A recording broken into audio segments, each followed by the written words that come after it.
Australia didn't declare a national emergency. No world leader stepped in.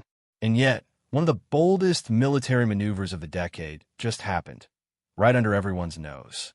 A fleet of Chinese warships surrounded an entire continent, armed to the teeth, and no one stopped them. No warning, no explanation, just a quiet show of force, and a message hidden in plain sight. Most people missed it completely, but not you. Because if you're watching this, you're already thinking beyond the headlines. You know there's more to geopolitics than handshakes and press releases.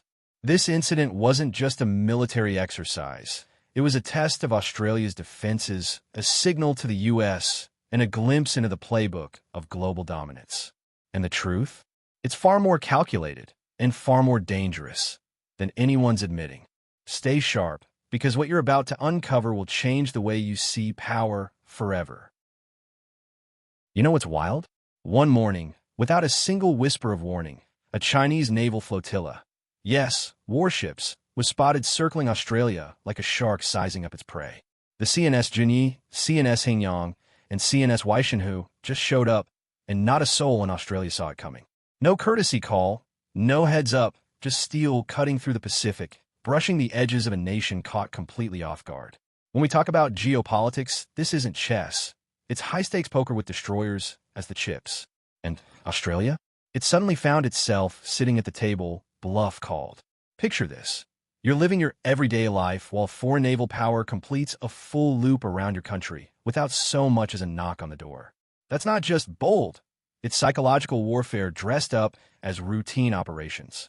And in the context of AUKUS, China couldn't have picked a more symbolic moment.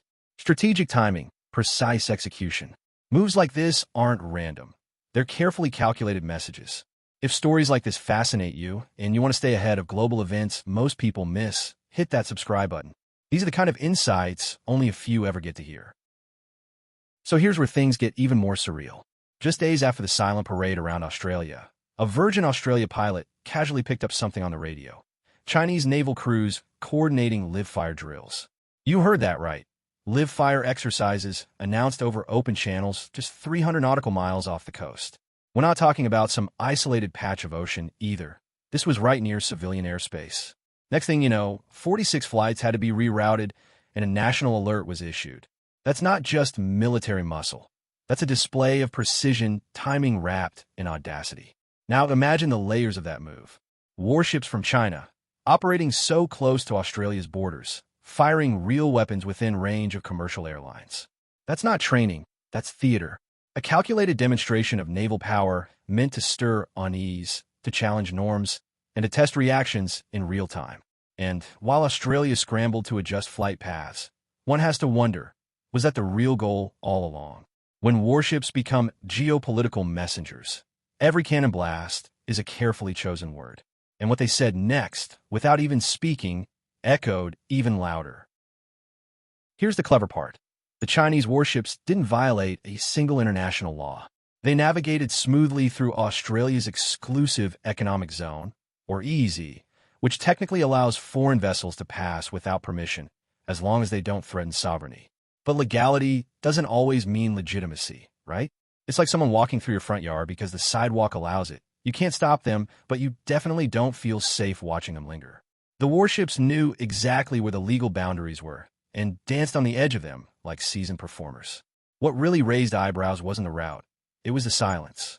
China chose not to inform Australia ahead of time, despite the proximity to civilian areas and ongoing tensions in the region. That choice, subtle as it may seem, spoke volumes. It sent a message about dominance, confidence, and just how far Beijing is willing to push the envelope in this new age of maritime geopolitics. If this kind of strategic maneuvering leaves you thinking, what else don't we know? Then you're exactly the kind of person who should be subscribed. Stick around, because understanding power plays like this will put you 3 steps ahead of the average observer. You know what's terrifying in all this? The Chinese flotilla that pulled off this bold operation was stacked with 144 missile launchers. That's almost the entire firepower of Australia's Navy, just in one group of warships. Now pause for a second and let that sink in. One flotilla, nearly matching an entire nation's naval power. And here's the kicker. Australia's 2 fuel tankers? Out of service. So even if they wanted to mobilize fast, they simply couldn't. It's like showing up to a high-stakes poker game with no chips on the table. In military terms, this wasn't just a flex. It was a calculated reveal of asymmetry. China wasn't just testing Australia's radar. It was testing its resilience. What happens when a country known for peace suddenly faces the reality that it's not battle-ready? The live-fire drills, the silent route through the EEZ, and now the glaring capability gap.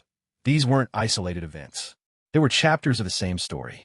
And as you're starting to realize, geopolitics doesn't sleep. It waits for the moment when no one's watching, and then it moves. The moment the drills began, Australia's Defence Force wasn't notified until 28 minutes later. 28. That's enough time to boil an egg, write an email, or apparently have warships fire real weapons off your coastline.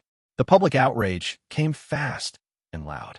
People demanded answers, and the pressure hit the Albanese government like a tidal wave.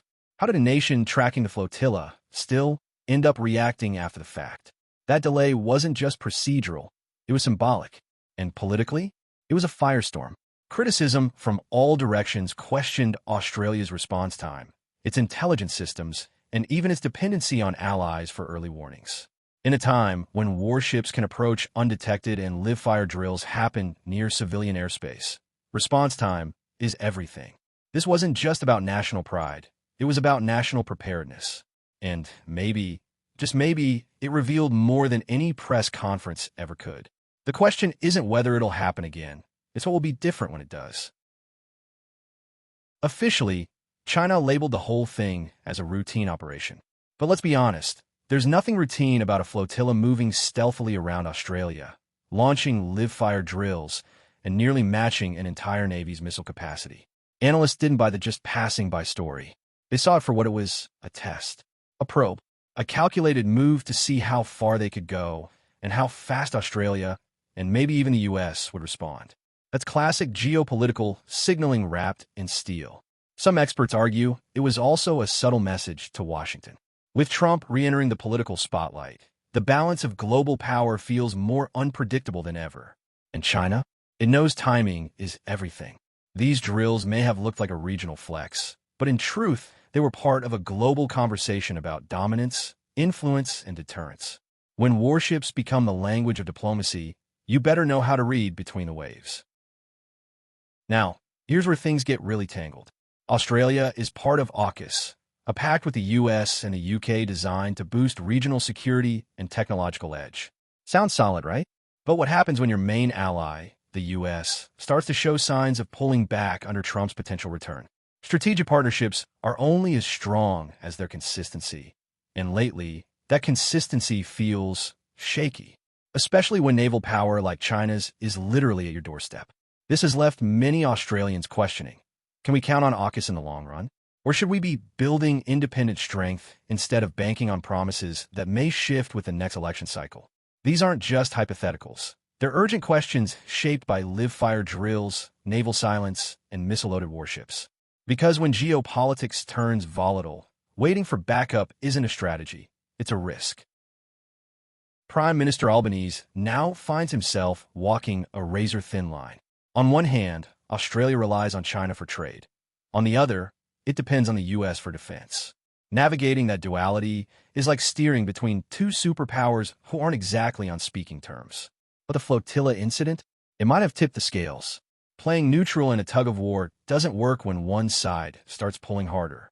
The real challenge now is redefining what sovereignty and security mean in an era of real-time naval pressure. Australia can't afford to alienate China, nor can it rely solely on distant allies.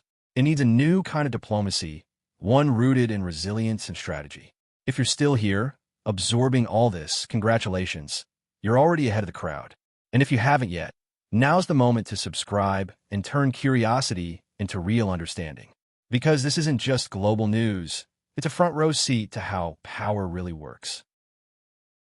Now that you've seen the full picture, let's be honest, don't you feel like you just unlocked a layer of truth that most people will never even know exists? While the rest of the world scrolls past headlines, you've connected the dots between warships, diplomacy, and raw power. This wasn't just about China and Australia. It was about how nations send messages without saying a word, and how silence on the global stage often means something louder than any speech ever could. But here's the real question. How many other stories like this are unfolding right now, right under the radar? If you found this one eye-opening, imagine what else is waiting to be uncovered. That's why being part of this channel matters. Because every video is another step into a world most people never see. So if you're ready to stay sharp, think deeper, and walk closer to the mindset of the few who truly understand how the world works, hit subscribe and turn on notifications. Knowledge like this isn't just power, it's advantage.